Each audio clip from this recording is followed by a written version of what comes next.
接下來我們要持續關心到的是這個伊朗啊，川普啊吃癟要撕開北約。我們今天也會來看到的是他怒嗆要退出，逼出歐洲自己上戰場。但是我們看到英法這些盟友他們並不吃這一套，西方體系全面的崩解嗎？今天一起來關心。好，趕快來看到現在呢最新的說法是說，川普痛批北約，他認為北約根本就是紙老虎啊。所以呢，其實川普目前是有在考慮是說要不要美國乾脆就退出北約好了。當然了。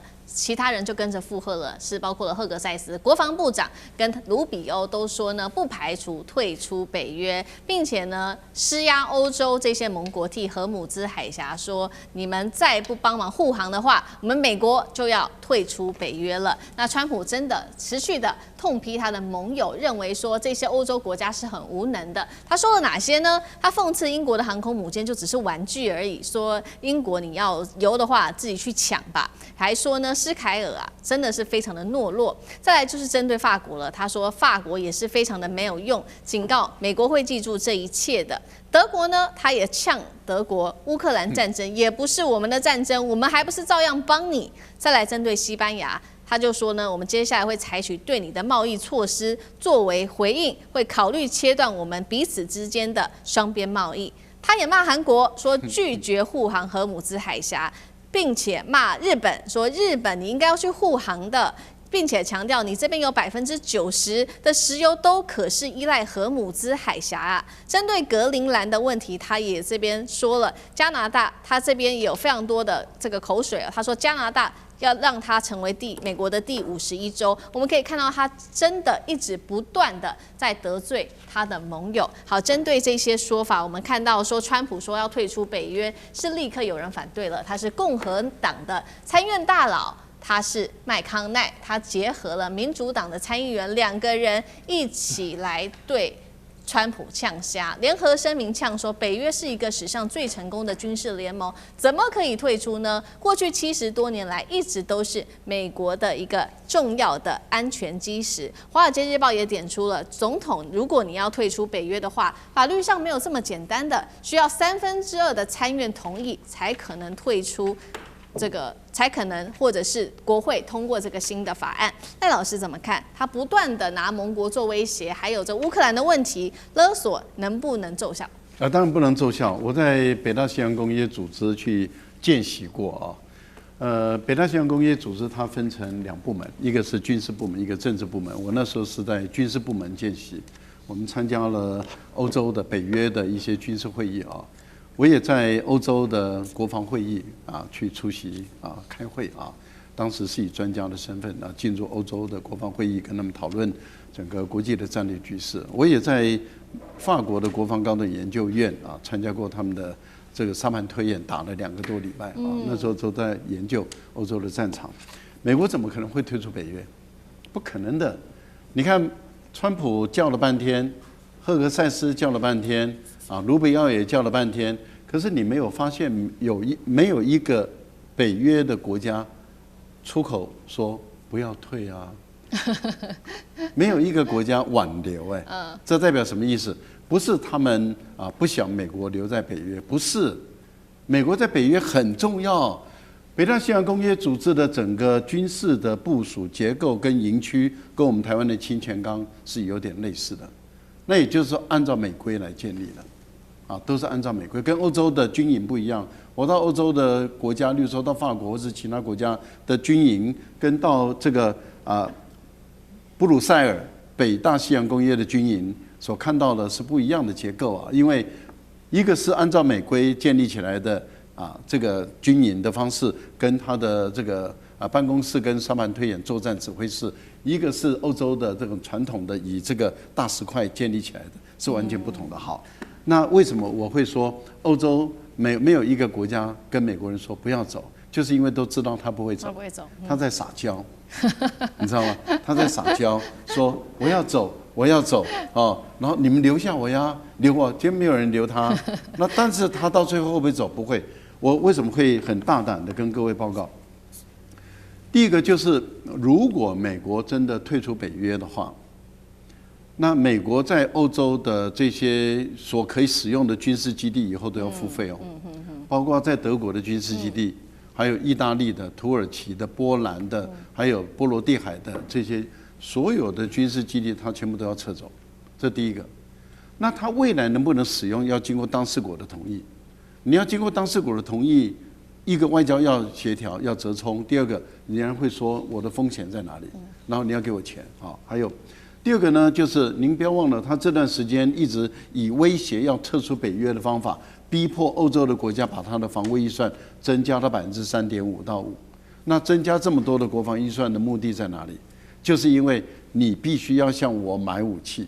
所以它是他的武器，所以你會發現歐洲的很多的國家，尤其是小國，他們用的武器都是美規的武器，不是歐洲的武器。歐洲的大國像法國，他就用自己的武器。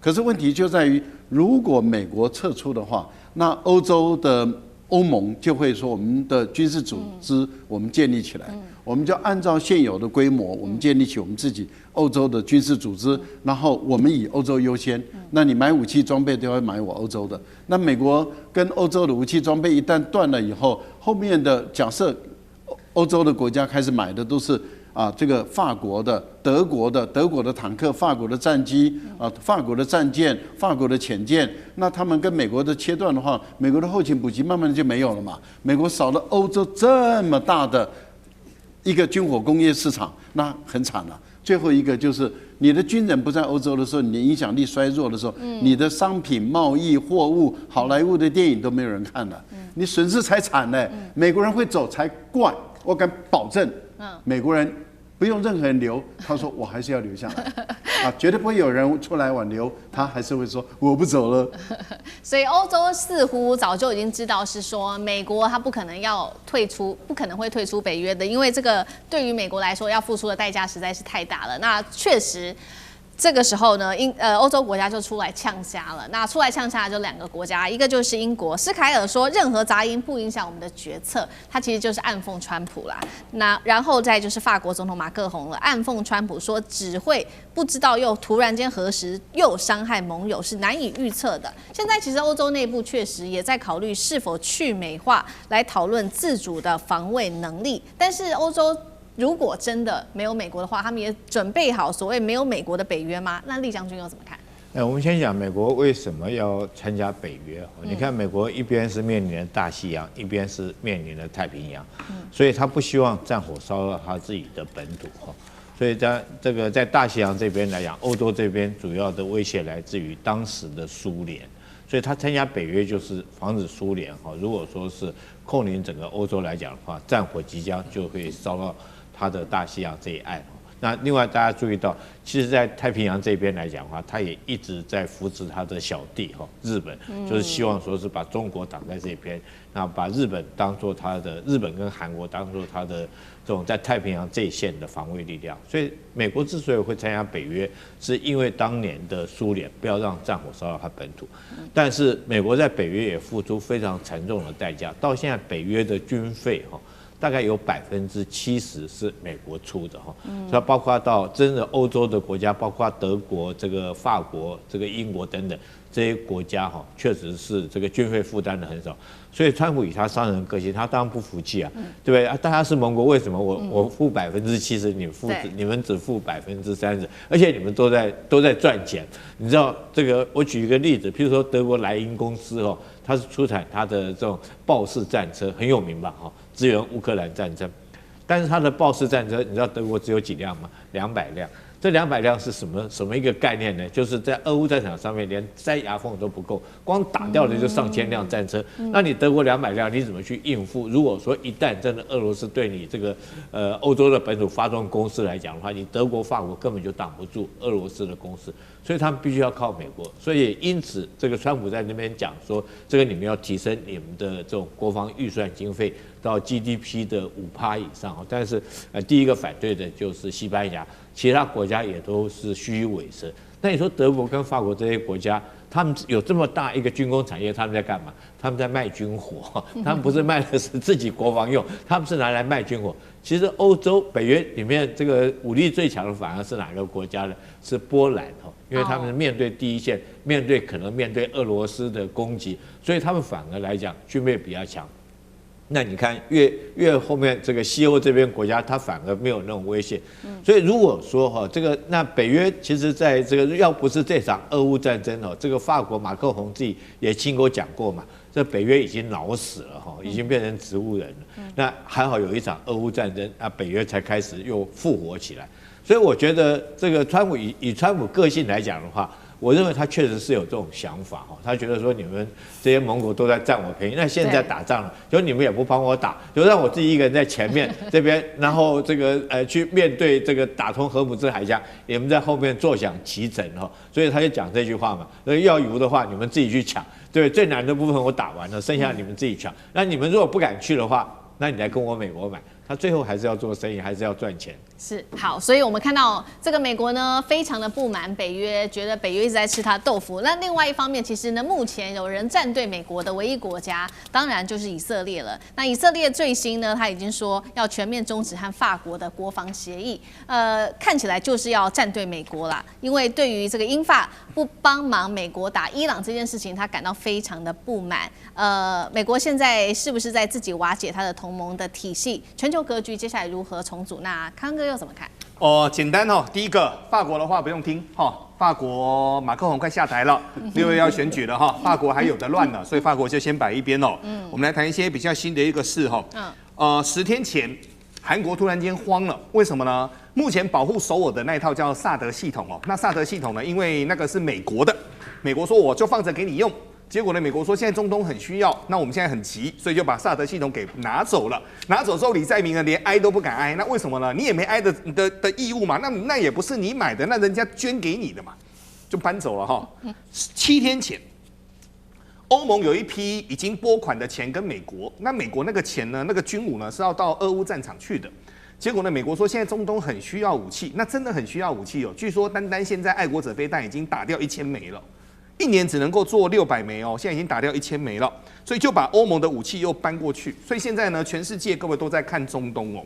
可是這時候看中東的時候，大家突然間發現一件事情，因為剛才2位包括將軍、包括老師都在談哦，川普頭腦在想什麼？各位，川普是一個自我利我主義者，所以川普學派的部分的話，他們談論到了一個就叫做川普主義。那川普主義就是什麼呢？就是我不跟你做朋友，我們中間只有利益。那利益當中呢，我們就要来選。你對我好，我就會對你好啊！你對我不好的話呢，我一定會狠狠的還回去。所以各位，我們今天早上哦，特別在星期四早上，你就看那個川普的演講。川普的演講我大概看了5分鐘，我大概全部他講什麼，我大概就猜完了哈。美國軍人好厲害，這場戰爭我們會贏。美國科技超棒棒，然後再來的話就是經濟沒問題，不會有通膨。再來的話呢，我們會在未來取得勝利。結果後面他講的那些話讓全世界動盪嘛。他說未來的2到3個禮拜會給伊朗地獄般的一個攻擊，所以這段話的話，後面台股後來就大跌了600多點嘛哈。但我們現在要討論一件事情哦，過去歐洲很重要，現在其實歐洲也重要了。如果我們把經濟體一個一個拉出來的話，美國現在是最大經濟體嘛，第2大單一經濟體的話，各位是歐盟。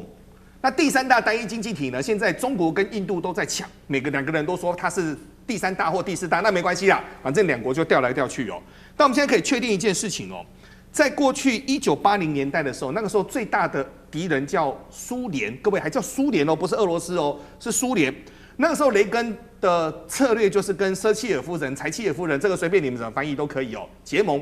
所以那時候美國跟英國的關係非常非常好。可是現在呢，目前來看的話，俄羅斯以現在全世界以經濟體來說的話，各位它連前10都排不上。但當然軍事它有一定的一個實力哦，所以這邊可以先放下。所以它目前未來的目標，各位主戰場在哪邊呢？可能是在西太平洋。那西太平洋的部分的話，我們這次從川普跟高市早苗這次到美國去的一個會議當中，我們就可以判讀未來的川習會，中國的採購金額會是一個非常大的貿易額。那為什麼呢？高市早苗這次到美國去之後，單採購額買了762億美元的各式商品，這當中還不包括核子的電力跟科技合作系統哦。目前的 SMR 就是小型的模組化的核子反應爐，這個未來的一個發電模式，他們說他們未來還要提300億到400億美金的一個合作案哦。所以就現在來說的話呢，主結構架構從過去的歐盟的一個架構是往整個西太平洋在前進的，這是第一塊。但我們要跟各位談論到，就是說目前以美國來說的話，正在主動瓦解自己的同盟關係嗎？對，為什麼是對的呢？我們來說哈。現在連加拿大跟墨西哥都懵了。過去是誰提起所謂的美加墨自由貿易區、北美自由貿易協定？美國美國那時候可以從這2個地方取得更多的人力，取得更多的資源，取得更多的零件。就現在呢，川普上來了，第一件事情桌子一翻，說翻就翻啊，一的賓德啊。那賓德現在後面該要怎麼辦呢？這個我們就邊走邊看哦。但後面我跟各位說，這個有解方，你知道怎麼解嗎？因為很簡單，川普他已經是第2任了。川普現在已經做超過1年半了，所以大家的想法就是未來的2年半先忍過去。但後面美國還有一個很大的問題，是這2天大家在討論的。美國現在的國債已經來到了35兆，接近36兆了。單單那個利息成本都會壓死它。所以美國現在很簡單，吃這個也養，吃那個也養。可是現在就要先解決中東的問題，所以同盟的問題就先不想了，中東問題先解決完，後面同盟的問題一步一步的再來想。5月的川習會之前，中東問題能不能夠解決，就看中國能夠丟出多少的誘因來了。好，謝謝寬哥。那我們休息一下，馬上回來。地緣政治、美中之爭、戰略價值、強權崛起、小國生存，現在與未來洞悉事件走向，掌握世界脈動，全球觀點盡在環球大戰。